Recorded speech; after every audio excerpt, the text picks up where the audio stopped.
नमस्कार प्रणाम, मेरा नाम है जीके गुप्ता और आप देख रहे हैं बदलेगी इंडिया। गाइस, आज हम बात करेंगे खेसारी लाल यादव जो कि ट्रेंडिंग स्टार है और पवन सिंह जो कि पावर स्टार है।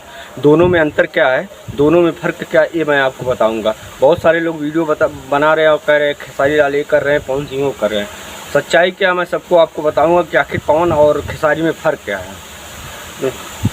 गाइस, मैं आपको बता देना चाहता हूँ कि खेसारी लाल यादव और पवन सिंह में क्या समानता है, क्या अंतर है, क्या है दोनों में। जो पवन सिंह कहते थे ना गाइस कि जो लकीर मैं खींच दिया उसी पे आप रेंगोगे, ये बिल्कुल सही कहते हैं पवन सिंह। एग्जाम्पल के तौर पे मैं आपको बता दूं, पवन सिंह ने इवेंट किया, इसके बाद खेसारी लाल यादव ने इवेंट किया। पवन सिंह ने इवेंट करके जितने छोटे बड़े यूट्यूबर थे सबको सम्मानित किया, एक बुक और एक पेन देकर, ये सभी लोगों को पता होगा। इसके बाद खेसारी लाल क्या करते हैं, सोचते हैं कि क्यों ना कुछ बड़ा किया जाए, कुछ बड़ा धमाका किया जाए जो लोगों की नज़र में हम बने रहे। तो उन्होंने क्या किया, अपने ही गांव के, अपने ही ग्रामीण के लोगों को 5, 10, 20 लोगों को उन्होंने साइकिल वितरण कर दिया।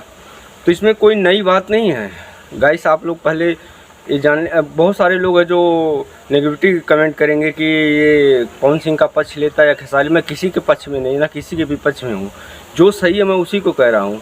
और मैं ये आज नहीं, कल भी नहीं, परसों भी नहीं, मैं हमेशा ही कहता रहूँगा क्योंकि पवन सिंह बनना खेसारी के बूते की बस की बात नहीं है। आप दिखावटी में जो काम करते, जो पवन सिंह कर दिए होते हैं, वही आप बाद में करते हैं।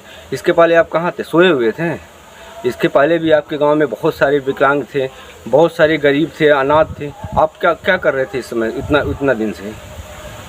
तो मेरे कहने का मतलब ये है कि गाइस, जो पवन सिंह करते हैं वही बाद में खेसारी लाल यादव करते हैं। पवन सिंह इवेंट किए, जितने भी छोटे बड़े यूट्यूबर थे उनको सम्मानित किए, कुछ ज़्यादा कुछ नहीं दिए। सम्मान चाहे छोटा हो या बड़ा हो दोस्तों, सम्मान होता है। उन्होंने एक बुक दिया, एक पेन दिया। तो खेसारी लाल यादव ने एक साइकिल ही बांट दी, चलो मैं और वाहवाही लूटना। अरे भाई, वाहवाही की क्या बात है। अरे ही गाने की बात, तो पवन सिंह के आगे कहीं भी नहीं ठहरते खेसारी लाल यादव। ये आप आवाज़ में मिला लीजिए, सुर में। अगर ये स्टूडियो में गाते हैं, स्टूडियो के बाहर देखें गाएं ना, तो फटल बांस की तरह गाएंगे, ये मेरा गारंटी है। पवन सिंह बनने में खेसारी लाल यादव आपको 7 जन्म लगेगा। पवन सिंह नंबर 1 थे, नंबर हैं, नंबर 1 रहेंगे। मैं किसी का पक्ष नहीं ले रहा हूँ, जो सच्चाई वही बता रहा हूँ। पवन सिंह ऐसा गायकी पूरे भोजपुरी में ना कोई है ना कोई रहेगा। तो गाइस, वीडियो अच्छा लगा तो चैनल को सब्सक्राइब करके बेल आइकन को जरूर प्रेस कर दें। मिलते हैं नेक्स्ट वीडियो में, तब तक के लिए जय हिंद।